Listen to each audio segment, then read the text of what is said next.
Señor presidente, ¿por qué se hace necesario refundar, dar nueva vida, nuevo aliento a los acuerdos de paz de hace 17 años? En 17 años se ha desaprovechado una oportunidad histórica que se abrió precisamente con los acuerdos de paz, que fue la refundación del Estado democrático de derecho. Los acuerdos de paz liberaron una importante energía que estaba adormecida durante la guerra y que no hizo posible que instituciones que son vitales para la democracia se pudieran institucionalizar, se pudieran establecer. Yo tengo una visión crítica con respecto a lo que hemos caminado en estos últimos 17 años.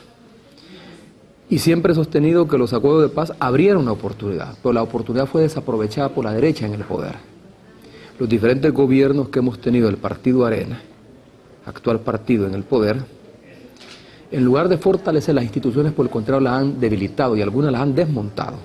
La Policía Nacional Civil, que es una de las instituciones más caras, y digo más caras no en términos monetarios, sino que por el sacrificio que implicó y el avance en términos de institucionalidad democrática que implicó sacar el cuerpo policial del dominio, del control de las Fuerzas Armadas y crear un cuerpo policial de naturaleza civil al servicio de la sociedad salvadoreña. Esta Policía Nacional Civil, 17 años después, tiene mandos policiales que han sido cooptados por el crimen organizado, ha caído desafortunadamente en un proceso gradual de aislamiento de la sociedad misma le ha perdido confianza. Figúrese usted que la Policía Nacional Civil, años después de su fundación, era considerada la institución más confiable, donde la población le tenía más confianza y ahora la población no le tiene confianza a la policía. ¿Qué es lo que ha pasado? Ha perdido su naturaleza civil, ha perdido su vínculo con la sociedad y lo más importante, ha dejado de ser una institución de prestigio. La población le ha perdido confianza. Esa es una deuda que tenemos pendiente. No debería de haber sido así. 17 años después de la firma de los acuerdos de paz, la Policía Nacional Civil debería ser una institución de mucho prestigio, una institución democrática, una institución al servicio de la ciudadanía, y no es así. Entonces, cuando yo sostengo que la oportunidad de refundar el Estado democrático en El Salvador se perdió, es porque justamente en lugar de trabajar en el fortalecimiento de las instituciones, se ha desmontado, se ha desarticulado todo el aparataje propio de la democracia, y ese es uno de los grandes desafíos que tengo como presidente electo, hacer posible retomar el espíritu de los acuerdos de paz y aquellas instituciones que fueron debilitadas, fortalecerlas, de tal manera que la democracia en nuestro país cobre plena vigencia. Un tema concreto relacionado con el pasado.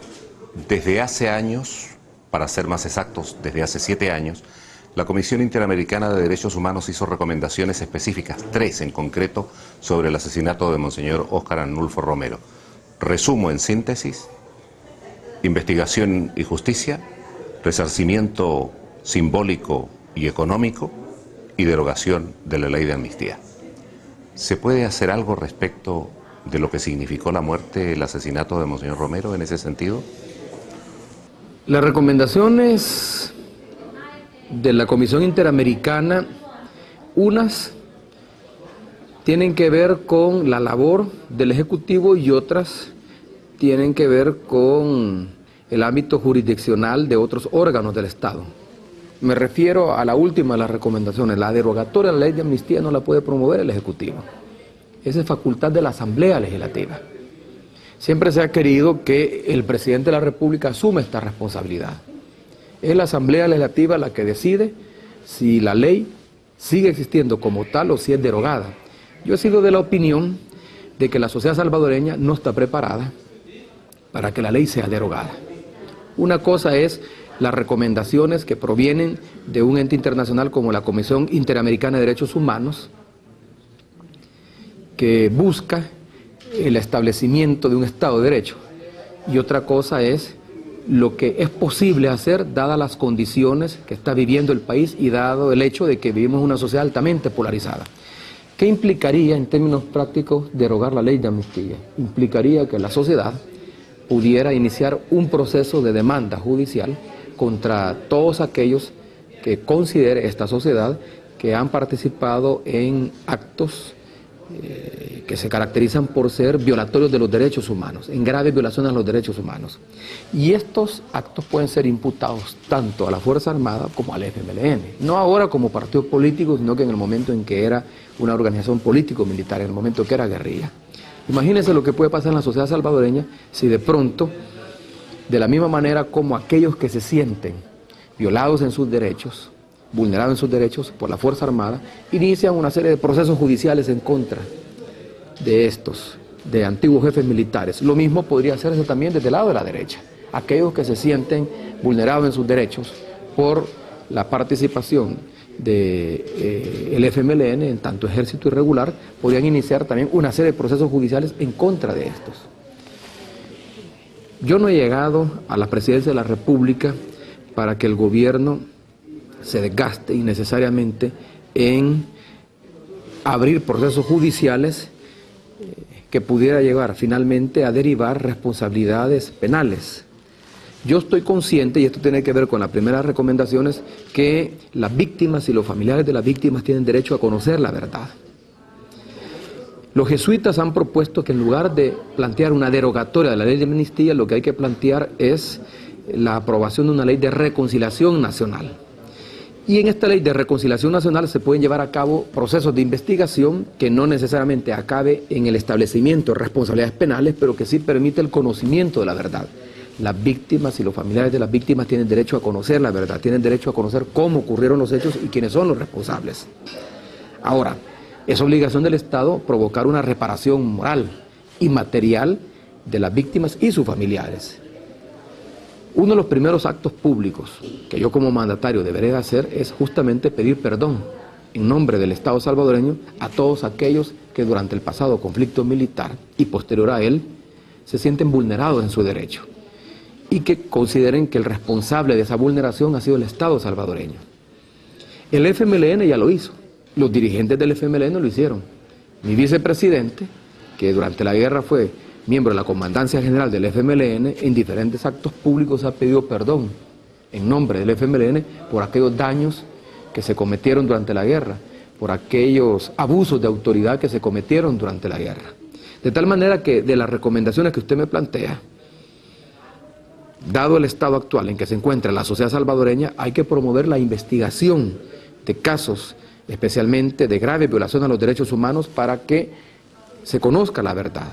Y una vez conocida la verdad y establecidas las responsabilidades, el Estado está obligado a una reparación moral y material de las víctimas y de sus familiares.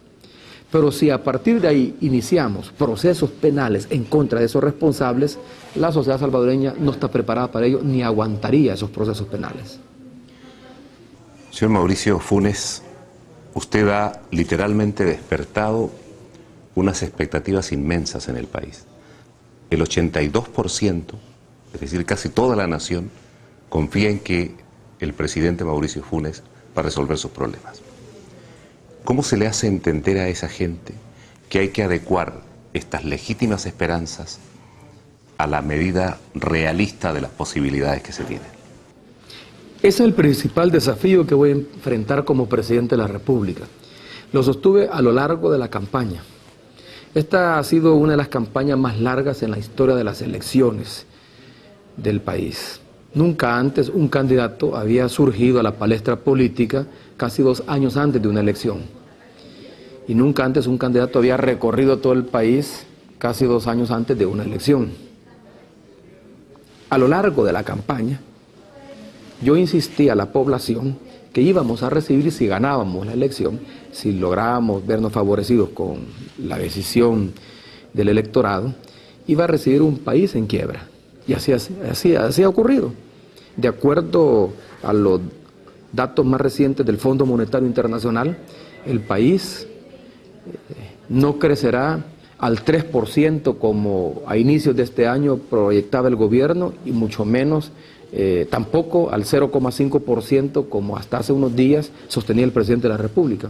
Sencillamente el país tendrá una tasa negativa. En el mejor escenario, nuestra tasa de crecimiento será de menos 1%, no porque pudiera ser de menos 2%. Y está demostrado, y esto lo sostienen los mismos organismos multilaterales, que por cada caída por cada punto porcentual que cae la actividad económica del país, la pobreza se incrementa en 1,3%. Por eso es que en los últimos meses, y como resultado del impacto de la crisis internacional, se han incorporado a los cinturones de pobreza cerca de 51.000 ciudadanos más. Es decir, hace unos meses teníamos 51.000 salvadoreños y salvadoreñas que no eran pobres y que ahora son pobres, que no tienen los ingresos necesarios para tener acceso a una vida digna. Y por eso es que se van a los Estados Unidos o a cualquier otro país para buscar el empleo y la remuneración que aquí no son capaces de recibir. Ese es el país que vamos a heredar. Y yo les insistí a lo largo de la campaña a los salvadoreños y salvadoreñas: vamos a recibir un país en crisis, vamos a recibir un Estado quebrado, vamos a recibir un agujero fiscal que los ingresos que obtenemos de la tributación no nos van a permitir cubrirlo. Por lo tanto, no vamos a poder satisfacer sus necesidades al ritmo que hubieran querido.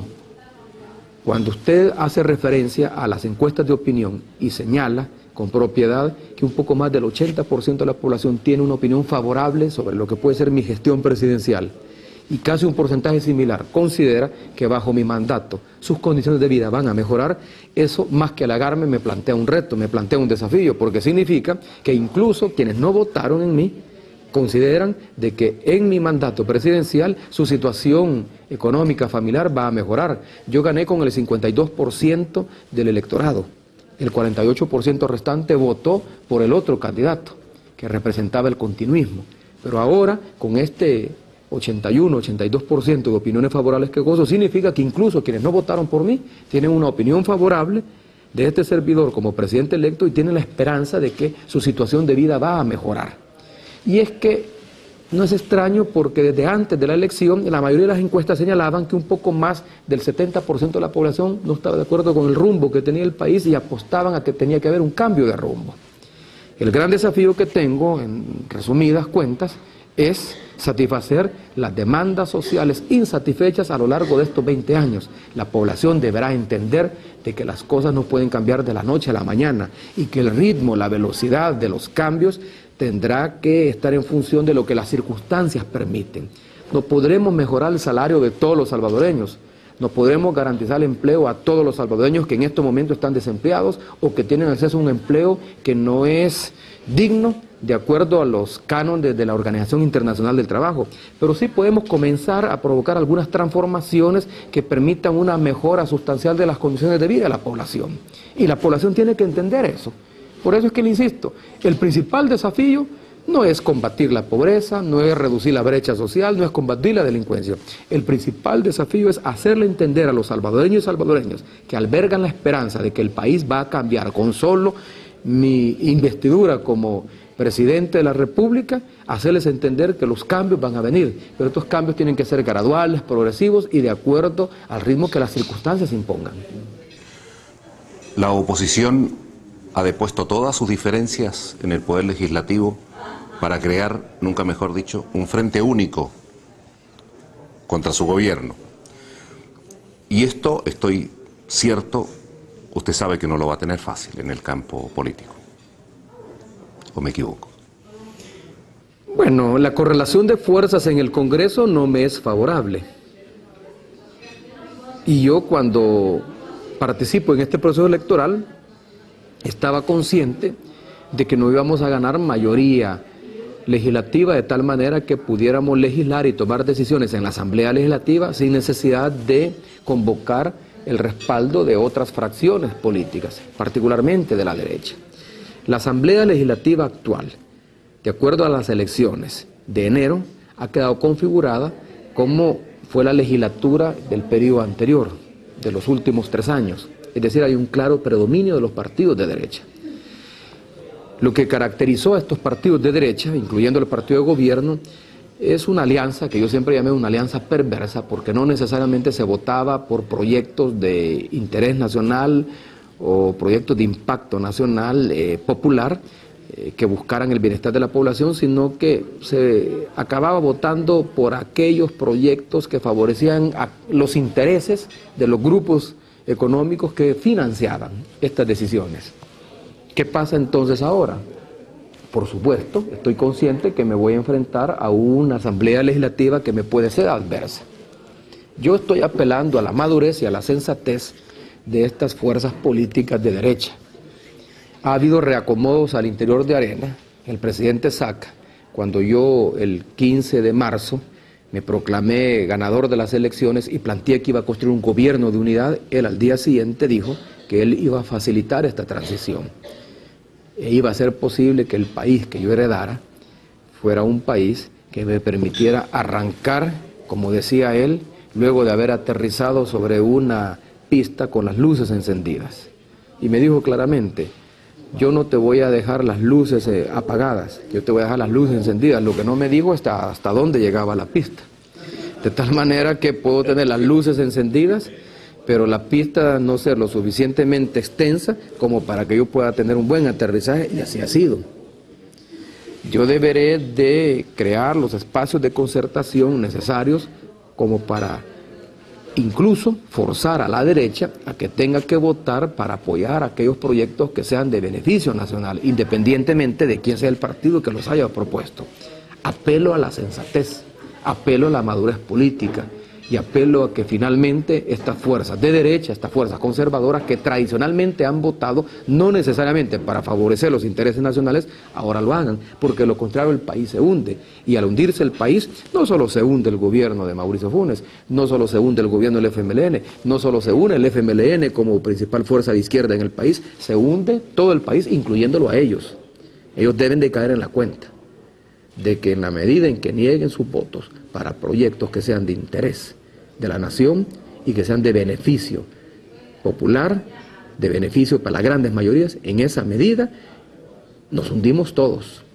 Y la gran apuesta nacional, ahora que estoy a pocas horas de tomar el control del Ejecutivo, es caer en la cuenta de que necesitamos hacer un gobierno de unidad nacional, de inclusión, que estará en permanente negociación y que buscará ante todo la creación de los espacios de concertación necesarios como para impulsar aquellas medidas que requieran del concurso, de la voluntad no solo de la izquierda, sino que también de la derecha en El Salvador. 3 cosas finales, señor presidente. La primera de ellas, así como hay bemoles en la derecha, también lo hay en un sector de la izquierda, que es ese sector que considera que las reformas son una suerte de traición a la causa revolucionaria. ¿No constituyen un obstáculo para avanzar en lo que ofreció Mauricio Funes en su campaña? Es decir, cambio con seguridad, cambio con tranquilidad, cambio en la medida de lo posible. Vea usted, mi candidatura es resultado de un proceso de maduración y de modernización de la izquierda en El Salvador. ¿Cómo se le ocurre a usted que la izquierda en El Salvador lleva como candidato a un periodista con 20 años de ejercicio profesional que no está vinculado orgánicamente no solo a la izquierda, sino que a ningún partido político? Y que para poder ser candidato debe de inscribirse, porque necesita una plataforma partidaria para poder ser candidato, porque así lo exige la Constitución. Mi llegada al FMLN como candidato del FMLN ya implica un proceso de maduración interna en el FMLN. Ya implica una suerte de pragmatismo que no es muy frecuente en las izquierdas en América Latina, pero que al final de cuentas es necesario, porque de lo contrario no se puede gobernar con efectividad y con eficiencia. El FMLN es un partido de izquierda que ha evolucionado. No le niego que dentro del FMLN pudiera haber algunos mandos o algunos líderes afincados al pasado, con una visión más radical de lo que se puede hacer en el país. Pero no es el liderazgo que predomina en el FMLN. En el FMLN predomina un liderazgo moderno, un liderazgo sensato, un liderazgo que hizo posible que yo sea candidato, un liderazgo que me respaldó a lo largo de los casi 2 años que se prolongó mi candidatura, un liderazgo que me respaldó como presidente electo, que me ayudó a la construcción del gabinete y que estaba consciente que aún como fuerza ganadora en esta elección, su pretensión no era vaciarse y tomarse el gobierno, sino que construir un gobierno de amplia unidad nacional. Y por eso es que usted ve en mi gabinete cuadros dirigenciales del FMLN, pero también ve profesionales, personas, hombres y mujeres que se han escogido, que se han seleccionado, no por su afinidad ideológica o por su militancia partidaria, o como se dice en buen salvadoreño, por haber sudado la camiseta. Están ahí porque son idóneos, porque son competentes, porque son probos, porque son honestos, transparentes, pero sobre todo porque tienen un compromiso al que no están dispuestos a renunciar por los cambios, por las transformaciones que el país necesita. Entonces, yo estoy consciente que deberé de estar en un proceso de negociación permanente, no solo con la derecha, sino que con mi propio partido político. Pero a mí no me preocupa el comportamiento de mi partido político. Mi partido político me va a acompañar en las decisiones que haya que tomar, que implican mucho coraje, voluntad política y que vayan conducentes a construir el cambio que el país necesita. Mi preocupación, como se lo dije antes, es la actitud que tome la derecha. Ojalá que la derecha no sea revanchista.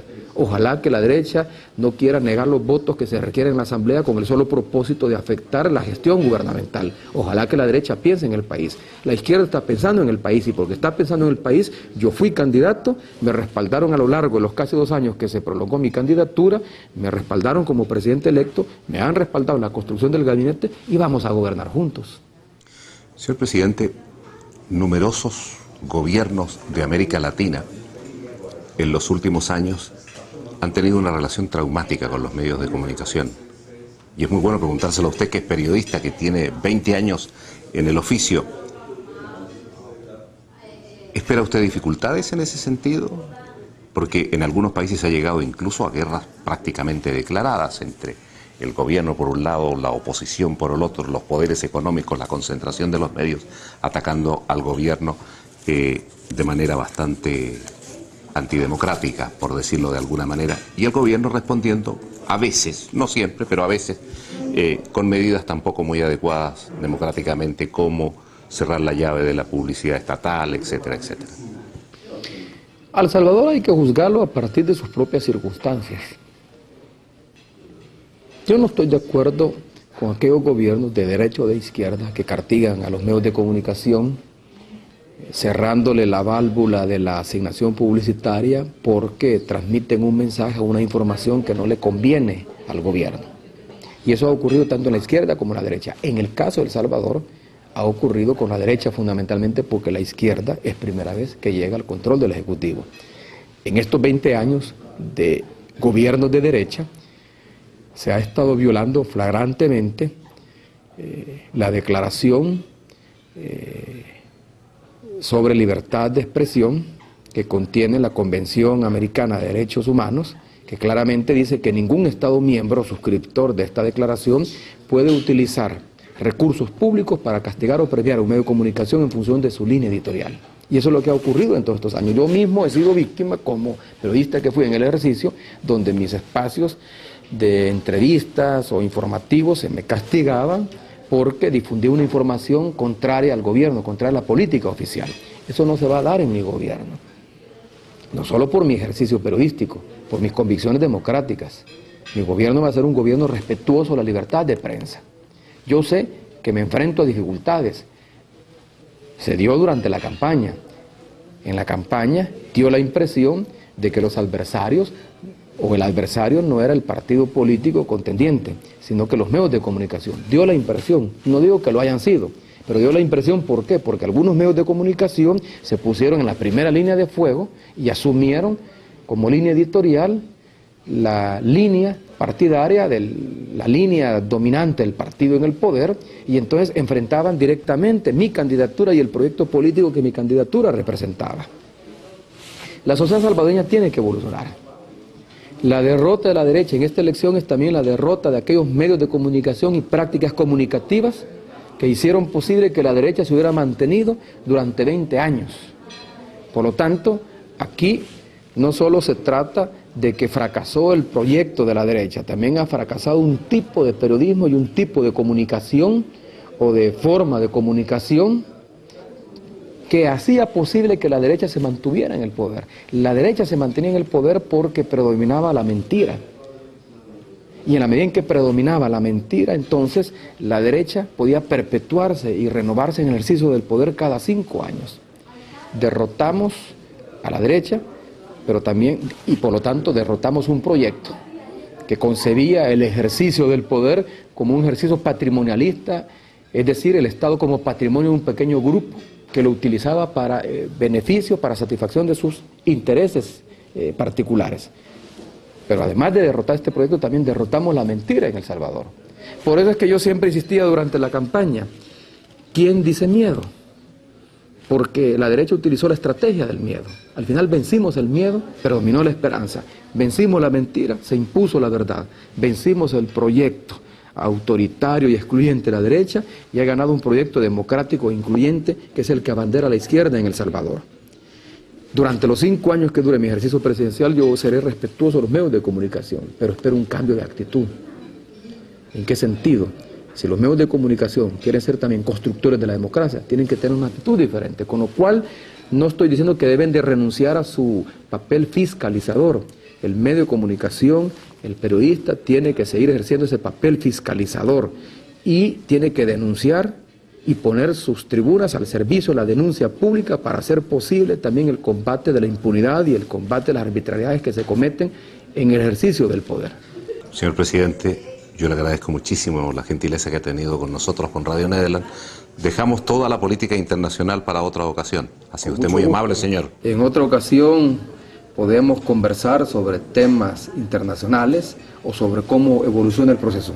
Agradezco a Radio Nederland y a usted por esta oportunidad y estoy más adelante a su entera disposición. Muchas gracias. Esa es una deuda que tenemos pendiente. No debería de haber sido así. 17 años después de la firma de los acuerdos de paz, la Policía Nacional Civil debería ser una institución de mucho prestigio, una institución democrática, una institución al servicio de la ciudadanía, y no es así. Entonces, cuando yo sostengo que la oportunidad de refundar el Estado democrático en El Salvador se perdió, es porque justamente en lugar de trabajar en el fortalecimiento de las instituciones, se ha desmontado, se ha desarticulado todo el aparataje propio de la democracia, y ese es uno de los grandes desafíos que tengo como presidente electo, hacer posible retomar el espíritu de los acuerdos de paz y aquellas instituciones que fueron debilitadas, fortalecerlas, de tal manera que la democracia en nuestro país cobre plena vigencia. Un tema concreto relacionado con el pasado. Al servicio de la sociedad salvadoreña, esta Policía Nacional Civil, 17 años después, tiene mandos policiales que han sido cooptados por el crimen organizado, ha caído desafortunadamente en un proceso gradual de aislamiento de la sociedad misma le ha perdido confianza. Figúrese usted que la Policía Nacional Civil, años después de su fundación, era considerada la institución más confiable, donde la población le tenía más confianza, y ahora la población no le tiene confianza a la policía. ¿Qué es lo que ha pasado? Ha perdido su naturaleza civil, ha perdido su vínculo con la sociedad, y lo más importante, ha dejado de ser una institución de prestigio. La población le ha perdido confianza.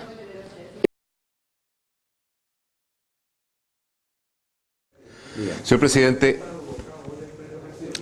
¿por qué se hace necesario refundar, dar nueva vida, nuevo aliento a los acuerdos de paz de hace 17 años? En 17 años se ha desaprovechado una oportunidad histórica que se abrió precisamente con los acuerdos de paz, que fue la refundación del Estado democrático de derecho. Los acuerdos de paz liberaron una importante energía que estaba adormecida durante la guerra y que no hizo posible que instituciones que son vitales para la democracia se pudieran institucionalizar, se pudieran establecer. Yo tengo una visión crítica con respecto a lo que hemos caminado en estos últimos 17 años. Y siempre he sostenido que los acuerdos de paz abrieron una oportunidad, pero la oportunidad fue desaprovechada por la derecha en el poder. Los diferentes gobiernos que hemos tenido, el Partido Arena, actual partido en el poder, en lugar de fortalecer las instituciones, por el contrario, las han debilitado y algunas las han desmontado. La Policía Nacional Civil, que es una de las instituciones más caras, y digo más caras no en términos monetarios, sino que por el sacrificio que implicó y el avance en términos de institucionalidad democrática que implicó sacar el cuerpo policial del dominio, del control de las Fuerzas Armadas y crear un cuerpo policial de naturaleza civil. Desde hace años, para ser más exactos, desde hace 7 años, la Comisión Interamericana de Derechos Humanos hizo recomendaciones específicas, 3 en concreto, sobre el asesinato de Monseñor Óscar Arnulfo Romero. Resumo en síntesis: investigación y justicia, resarcimiento simbólico y económico y derogación de la ley de amnistía. ¿Se puede hacer algo respecto de lo que significó la muerte, el asesinato de Monseñor Romero en ese sentido? Las recomendaciones de la Comisión Interamericana, unas tienen que ver con la labor del Ejecutivo y otras tienen que ver con el ámbito jurisdiccional.